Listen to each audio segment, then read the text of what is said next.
Terima kasih pemirsa, Anda masih bergabung bersama kami, dan untuk melanjutkan diskusi kita selain bersama Mas Tio di studio, kita sudah tersambung juga dengan Wakil Ketua Pansus RUU MD 3 yaitu Fahri Hamzah melalui sambungan telepon. Bang Fahri, terima kasih bergabung bersama kami, Bang. Ya, terima kasih. Selamat Ya. Bang Fahri, ini semangatnya apakah DPR sebenarnya maunya apa sih, mempermudah atau menghambat upaya pemberantasan korupsi? Yang dipersoalkan apa nih? Soal MD 3-nya ini. Ya, apanya yang dipersoalkan? Tentang anggota DPR yang harus diperiksa itu. Pasal 25. Harus melalui izin dari apa tadi namanya? Mahkamah Kehormatan Dewan. Pasal 245. Ya, pasal 245 ayat 1 Undang-Undang MD 3. Wah, kalau langsung ke situ nanti semua orang salah paham. Tapi kalau mau tidak salah paham, begini aja. Oke, silakan Bang. Pengantarnya bagaimana? Ini khusus buat fokus poin ini ya. Ya. Sebab ini kan saya lihat ada gerakan mengattack upaya penguatan Dewan, tapi langsung ke titik-titik bukan pada poin-poin penguatan Dewan, tapi hal-hal yang dianggap bermasalah. Tapi kalau dianggap itu bermasalah, saya mau katakan begini, pimpinan KPK itu kalau ketemu orang yang berperkara atau kemungkinan terkait dengan perkara, itu jatuhnya pidana, ya. Tapi kemudian kenyataannya Code of Etiknya lebih bekerja, ya. Kemudian Anda tahu itu DKPP, ya. Ya. DKPP itu juga menyelenggarakan Code of Etik, ya. Kemudian notaris pun menyelenggarakan Code of Etik. Betul. Notaris tidak boleh diperiksa sebelum ada izin dari Dewan Etik Notaris. Kira-kira kalau KPK itu kan ongkos pemilihannya itu kan cuma 1 miliar lah. Terus ini DPR pilihan rakyat, ongkos penyelenggaraan pemilihannya itu sekitar 15 triliun. Di seluruh dunia, Dewan itu memang menyelenggarakan Code of Etik di dalam. Tapi jangan dilihat soal izin ini saja. Ya. Tapi soal-soal lain yang berkait dengan itu, misalnya terkait dengan penguatan Mahkamah Kehormatan Dewan, lalu pembentukan panel yang berasal dari masyarakat sipil, masyarakat luar, dalam rangka kita menginvestigasi persoalan yang terjadi pada seorang anggota Dewan. Itu akan lebih terbuka, lebih transparan, karena itu dibuka kepada publik. Nah, hal-hal seperti ini sebetulnya bagian dari upaya kita memperkuat Dewan ini dan mengikuti konsep Dewan di negara-negara maju, Ya. di negara-negara yang demokrasinya sudah lebih dahulu daripada kita. Jadi jangan dilihat sepotong-sepotong. Ini kan upaya orang mau menghajar pasal 84 karena PDIP merasa akan kalah di dalam pemilihan yang akan datang, terus ngamuk-ngamuk. Nah, itu yang nggak benar, ya. Padahal ini sidangnya tingkat panja, tingkat pansus semua dihadiri oleh PDIP juga, PKB juga, Hanura juga. Ya. Sekarang setelah jadi ngamuk-ngamuk, kan nggak boleh gitu. Oke, Bang Fahri, kalau misalnya memang semangatnya seperti yang Anda katakan tadi, apakah memang harus dalam tanda petik mengorbankan dengan memasukkan pasal di mana anggota DPR tidak begitu saja serta-merta langsung diperiksa? Emangnya semua anggota DPR itu punya etika, atau emangnya semua anggota DPR itu dipercaya tidak Sekarang melakukan pertanyaan yang sama Anda tujukan aja kepada lembaga seperti KPK, notaris, pemilu, penyelenggara pemilu. Betul, Bang. Kenapa Anda menyerang Dewan? Dewan ini kan Anda yang pilih. Betul, tapi Ya, kan KPK juga punya undang-undangnya sendiri, Bang. Iya, nggak boleh begitu dong. Lembaga intinya kan Dewan. Jadi Anda jangan menyerang Dewan terus, karena Dewan ini Anda yang pilih. Brengsek tidak anggota Dewan itu salah lu, kenapa lu pilih dia? Oke, Bang. Begitu kan? Tentunya ini bagian dari edukasi pada masyarakat. Ketika masyarakat sudah Ya, merasa bahwa kalau mereka tidak edukasi, terwakili anggota Dewan, mereka tidak akan pilih lagi gitu kan? Harus mengedukasi anggota masyarakat secara baik. Jangan memfitnah, ya, jangan bikin kesimpulan-kesimpulan yang tidak. Kesimpulan Ya, seperti apa, Bang Fahri, maksudnya? Ya Anda tadi udah bilang anggota dewan brengsek, ya kan, korupsi dan sebagainya. Ini kan anggota dewan baru. Oh iya. Anda yang pilih kan? Baik, Bang Fahri, itu kata Bang Fahri, tapi saya tidak. Itu kan Anda yang pilih gimana? Saya menyampaikan pertanyaan Bang Fahri. Apa jaminannya bahwa semua anggota dewan itu bisa Nggak dipercaya? ada yang menjamin, Bang. Malaikat aja yang jamin. Anda juga nggak bisa menjamin orang KPK, notaris, penyelenggara pemilu. Oke, baik. Sama Bang Fahri, ya. sebelum saya tanya ke malaikat, saya tanya ke Mas Tio dulu. Komentar Anda, silakan. Saya kira gini, harus dibedakan. Saya kira bentuk panel itu langkah baik ya. Nah, itu kita apresiasi. Dan banyak juga langkah baik, misalnya memasukkan DPD ke dalam pembahasan legislasi, itu kita apresiasi. Tapi kan saya kira gini, kalau memang DPD atau DPR ini mau serius melibatkan publik, ya kenapa anggota Mahkamah Kehormatan Dewan ini selalu itu tidak pernah memasukkan unsur masyarakat. Unsur masyarakat ini apa ini? Maksudnya orangnya atau seperti apa Saya bentuknya? kira. Misalnya begini, kami pernah usulkan kenapa tidak kemudian supaya fair ya, karena kan memeriksa teman sendiri itu juga kadang-kadang sungkan. Betul. Kan?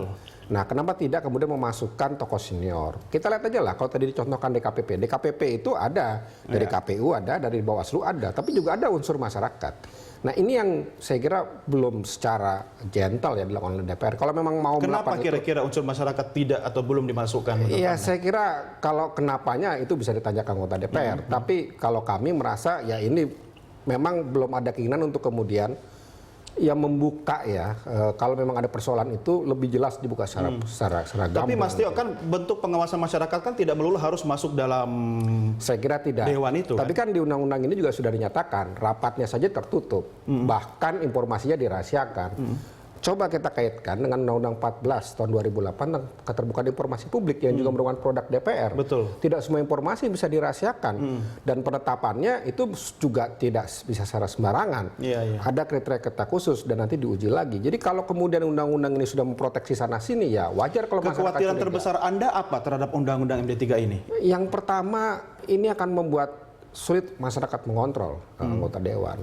Tadi sudah juga dipersoalkan misalnya kenapa kami milih gitu. Ada nggak mekanismenya kami mempersoalkan? Saya nggak pernah bisa mempersoalkan anggota yang saya pilih di pemilu kemarin. Mana mekanismenya? Tidak ada. Ini langsung ditanyakan ke Bang Fahri aja, tidak Mas Tio. memuat itu saya kira. Bang Fahri, Ya. ada beberapa catatan dari Mas Tio. Silakan Mas Tio, langsung Gini aja, ya usul saya dibaca dulu undang-undangnya, ya.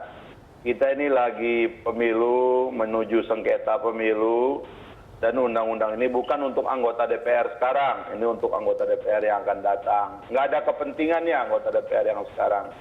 Yang kedua, nanti habis pemilu kita bikin debat besar-besaran. Sebab saya lihat juga banyak yang belum dibaca itu pasal-pasalnya. Iya. Terkait misalnya bagaimana cara mengawasi anggota. Teman-teman perlu mengetahui bahwa dalam konstruksi undang-undang dasar kita, kuasa membuat undang-undang memang di DPR. Ya. Tetapi dominasi eksekutif di dalam pembuatan undang-undang itu memang luar biasa besar. Anda harus catat dan ketahui itu ya. Kalau tidak diketahui bahaya betul. Eksekutif punya kepentingan yang sangat kuat terhadap satu undang-undang. Sehingga memang perdebatannya meloloskan sedikit tahapan lebih maju bagi MD3 yang sekarang ini sudah luar biasa. Kita berhasil meyakinkan pemerintah, tapi sebagiannya sudah bisa diyakinkan. Dewan ingin agar Banggar dibubarkan, pemerintah tidak berani. Dewan ingin agar Balek juga dibubarkan, pemerintahnya tidak berani.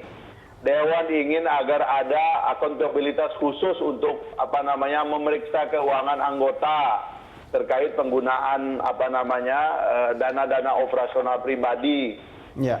Belum ya. Jadi Anda harus tahu juga bahwa tidak gampang juga meyakinkan eksekutif, dan eksekutif itu besar, mereka 15 institusi terlibat di dalam membuat satu undang-undang. Yang harus meyakinkan eksekutif itu siapa, Bang Fahri? Ya, DPR. Tidak gampang meyakinkan mereka. DPR ingin misalnya dewan itu di mana-mana di seluruh dunia, dia punya birokrasi sendiri. Dia bukan merupakan peralatan dari eksekutif.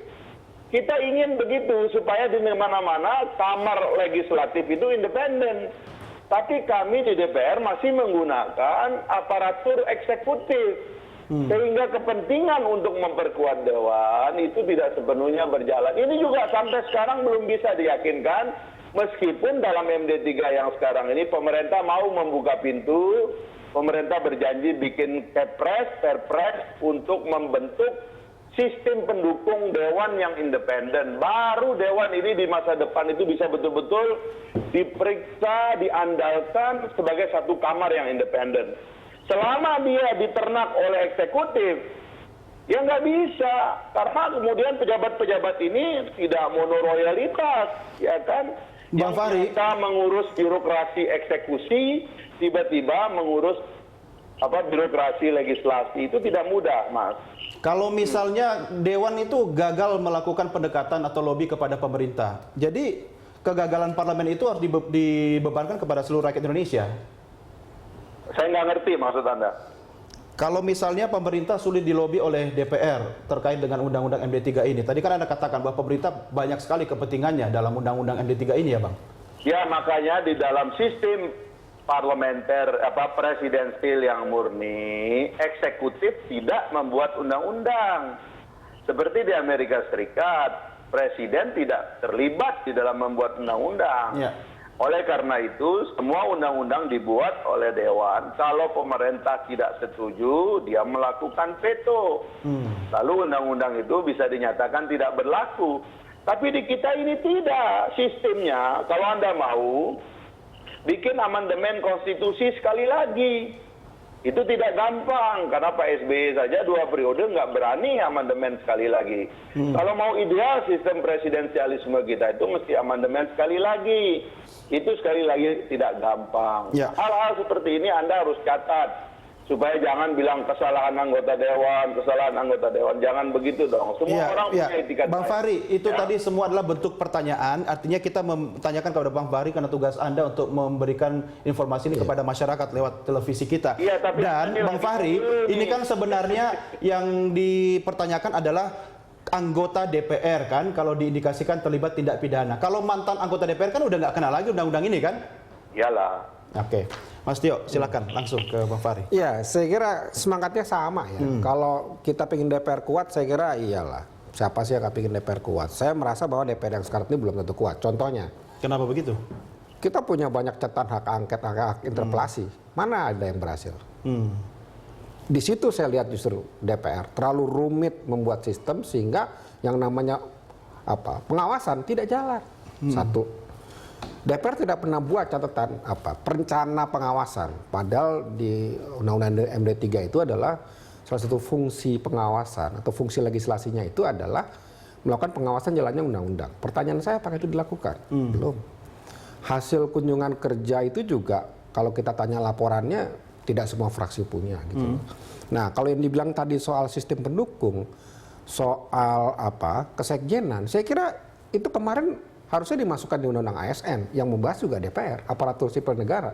Tapi kenapa itu tidak dimasukkan? Kami mendorong soal bahwa yang namanya pendukung di DPR ini, sistem pendukung DPR ini harus profesional. Tapi Mas, tadi kan Bang Fahri udah menceritakan historinya. Kalau tadi kita mungkin lebih banyak bicara soal pasal 245 ya kan.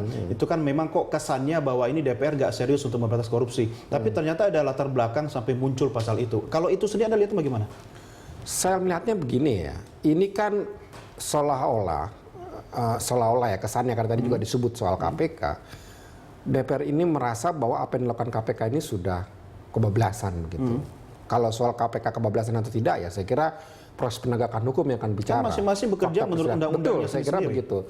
Dengan tidak adanya lembaga tertinggi negara, semua melakukan check and balances. Anggota DPR juga juga tidak bebas sama sekali dari dari hukum, dia juga bisa diatur oleh hukum dan saya kira salah satu yang dilakukan adalah itu. Dan tidak ada institusi yang campur tangan sampai ke wilayah DPR. Buktinya tidak pernah ada institusi yang masuk sampai ke wilayah rapat-rapat DPR.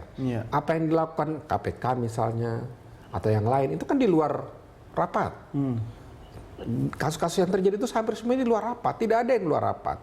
Tapi bukan berarti tidak bisa dilakukan pengawasan kan? Saya kira kalau kemudian terbuka, kemudian juga prosesnya tidak kemudian harus meminta izin dulu. Saya kira kan ini kan juga tidak mungkin penegak hukum itu sembarangan. Dia apalagi kan kasusnya kalau sudah tertangkap tangan, untuk bisa menetapkan dia tertangkap tangan itu prosesnya panjang sekali, tidak mudah begitu saja. Kalau kita tanya misalnya KPK itu bisa berproses bertahun-tahun.